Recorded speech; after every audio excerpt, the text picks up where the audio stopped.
What's up, fam? Extraordinary Life with Elijah. And this week, my kids and abortionists are my extra, and I am the ordinary. To all of my parents out there who have little ones, there's these seasons of time that we go through as parents where it seems like life is never going to end, that it's so difficult to maintain patience and understanding with your kids, that I think that's greatly exacerbated when you're not feeling good or you're in times of stress. But here the other day, Charlotte had nursed Jamin all through the night, my little one. He was especially fussy, so she was up and down all night long, like every hour and a half to 2 hours, and finally got him down, settled. I snuggled up to her, like breathed a sigh of relief. As soon as we sighed out, then my 2.5-year-old Bowden starts crying on the monitor. We just burst out laughing. We're like, what else can you do? You just have to laugh. So I told Charlotte, my wife, I'll get up, I'll go take care of Bowden and the girls. You just sleep in. And then the rest of the day was just so hard. It was just a constant barrage of don't hit your brother, don't hit your sister, please give that back. Don't stand on the table, please go play in the living room. Can you please listen to me? Finally got all the kids into bed. I sent Charlotte to bed early and said I would take care of Jamin, sat down to write, put Jamin in his little bouncer chair, started to bounce him, sneezed because I'm sick, and when I sneezed, startled him. He starts screaming his head off like he's being eaten alive by wild hyenas for the next 20 to 30 minutes. In that space, it's so difficult to continue choosing love. That love is patient, love is kind. But in those times and spaces, it's so difficult to maintain patience, kindness, gentleness, that it's in those moments where there's such a severe need for the presence of God to bear his spiritual fruits in and through us. In that moment, a thought that often comes up out of my flesh, in my frustration, in my tiredness, in my exhaustion, is the thought, if I wasn't married and if I didn't have kids, I wouldn't be in this predicament. I'd just be back to bachelor life, just worrying about one person, just me. I'm just working a job, paying my bills, doing whatever I want without asking if it's okay with anyone, or being interrupted by people that are super frustrating and suck my energy. And I'd be so much happier if I was just single, living the batch life again. Now, again, if you're not a parent and you're not been through that situation, that might be a very off-putting thought to you, but trust me, those thoughts come up. It was in that space then that God began to speak to my heart about where we're at as a people, as a nation, in regards to abortion. In the aftermath of the overturning of the Roe v. Wade decision, there's been a firestorm of opinions stated in the news, on social media, amongst those who are in the church, and there's a large sense of celebration. Yes, down with abortion. We've overturned that at the federal court level, and this is a huge victory, and much conversation and statements that are made about people who would perform abortions or go and get abortions. And a lot of the language and conversations aren't always uplifting or grace-filled. I find that it's very valuable in my life, this thing that God does, that when I'm in that space and I'm losing a lack of love for others, that he often opens my eyes to the underlying spiritual realities to help realize that I am a recipient of grace within the context of the people that I'm considering, such that then I have grace to give them.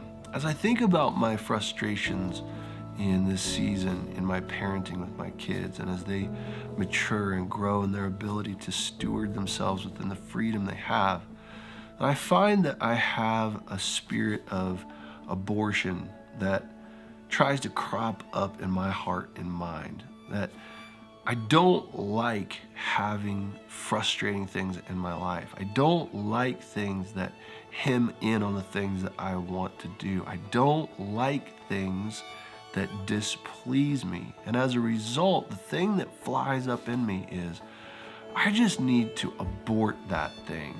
Abort, abort, abort. I didn't sign up for this. I didn't want any of this. Like, this is not what I imagined. This is horrible, and so therefore I'm going to kill it so that I don't feel the frustration. I don't feel the taxing of it. I don't have to sacrifice to serve others anymore. I'm just gonna cut it off, abort it, kill it, and then my life is gonna be a whole lot better. Now, the consideration of this with God has brought godly sorrow in my heart, not shame. God doesn't dial these kind of things up in me to shame me or to guilt me or to rub my face in sin, but to bring them to the surface so that I can see them, deal with them, and have it be done with, so that I can live in the fullness of the righteousness of Christ that's been imparted to me.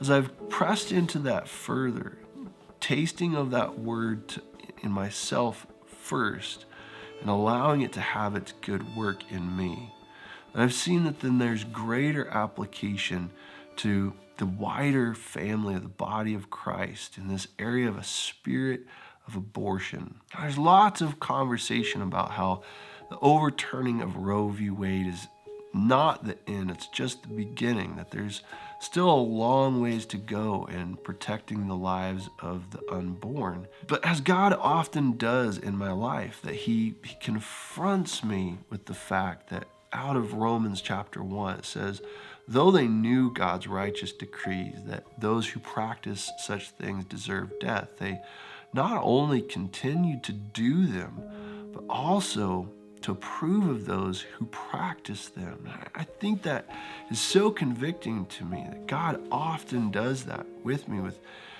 behaviors or lifestyles or mindsets or heart attitudes that I see in others that are just so reprehensible, that the wrath of God is rightly poured out against such behavior, and that I often miss then that those things are rooted in me. I don't have judgments for those who are in the world. Judgment begins in the house of God. And so as it says that if my people, listen to who it says, if my people who are called by my name will humble themselves, pray, turn from their wicked ways, then I will hear their prayers and I will heal their land. My prayers and my time spent with God have become oriented to the fact of seeing that abortion, the spirit of abortion, is as prevalent within the professing body of believers, within the evangelical world, if not more so than in the world. If you think about the underlying mindsets of physical abortion, that it's the fail-safe of wanting to enjoy all of the benefits of intimacy, all the orgasmic pleasure and the excitement of experiencing sex without adopting any of the responsibility. There isn't an orientation of practicing intimacy as a celebration of covenant commitment in the bearing of fruit, but rather it's a sensual pursuit of self-pleasure in the dopamine hits of orgasmic release in intimacy that then has the ability to preclude one from adopting the responsibility and the commitment of ministering to, serving, sacrificing for, to raise and nurture the progeny that comes as an end result of having sex with numerous partners. Now, how that translates then into a spiritual context is that there are numerous people who are professing believers who attend fellowships, who love all of the benefits of intimacy, but that they are not given in covenant commitment to sacrifice of themselves freely to serve the needs of those around them. Out of this context, spending time there in prayer with the Lord, letting those things land in me, the revelation has been that abortion is the greatest violation of freedom's expression. In Galatians chapter 5, Paul says it is for freedom that we have been set free. Further on in the chapter, then, he says, although do not use your freedom to please your sinful desires, but rather serve one another in love. Freedom is the capacity to be able to serve other people sacrificially through love. And being set free by Jesus, realizing that all of my needs are taken care of by a loving Father who knows what I need before I even ask Him. I don't have to take care of myself. Now I'm free to serve the needs of other people, to serve them and to see them built up, to see them merged into the full good works that God has for them to do. To use my freedom then to serve my sinful desires, to indulge my fleshly lusts, is then to misuse my freedom. Abortion then is the highest expression, the most extreme violation of freedom. Abortion says, out of serving my own fleshly sinful desires, to be pleased, to not be annoyed, not to have anything that I want to do or can do interrupted by anyone placing any claim on my life outside of just me, that I'm willing to go to the extent of murdering an innocent person that I authored life in. Friends, that's deplorable. And I can say so with such gentleness and with such freedom because I'm speaking about myself.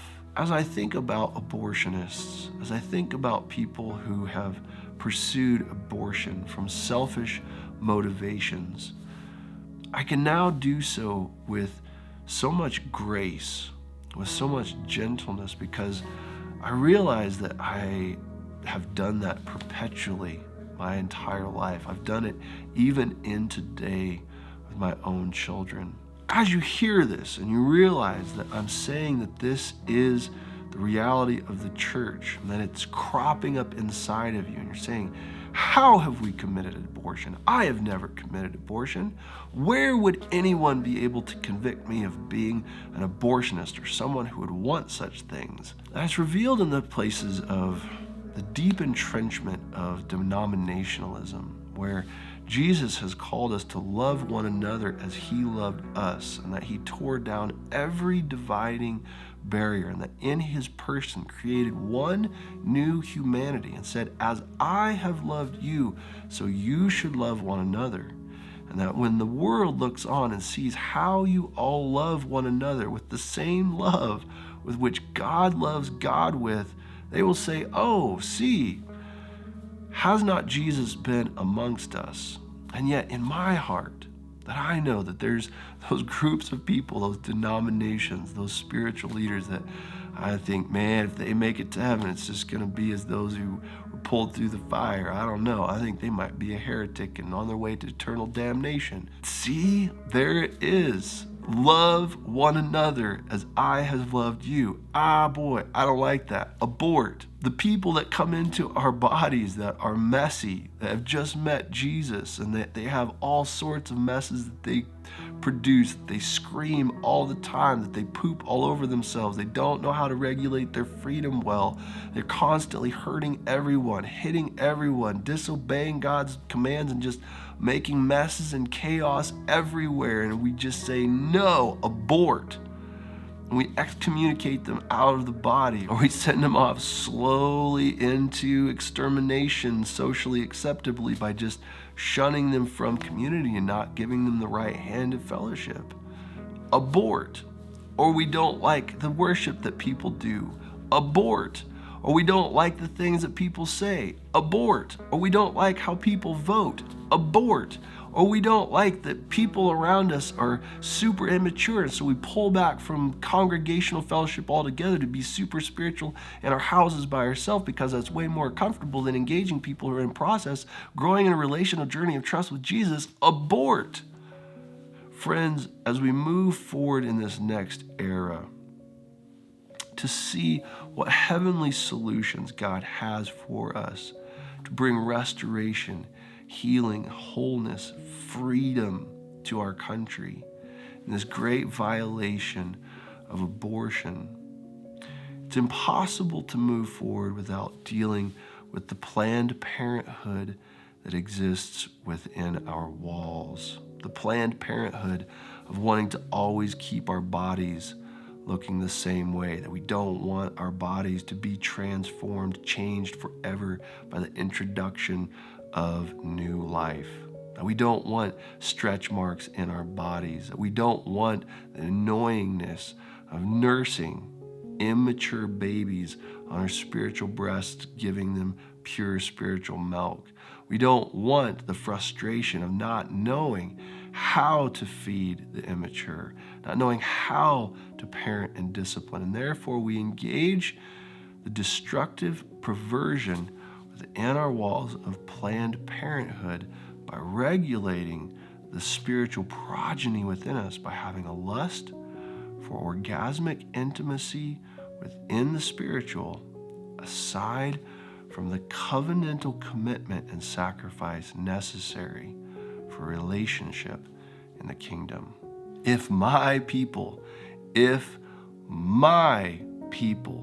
who are called by my name as the children of God will humble themselves, pray, seek my face, turn from their wicked ways, then will I hear their prayers and heal their land. If you subscribe to what I'm doing and hit the button, hit it and then get it. Hit the bell as well so you get notified with the new content. And if you love this video, you didn't just like it, then hit the thumbs down button. Pray blessings on your day. I love you guys lots, and I will see you in the next video.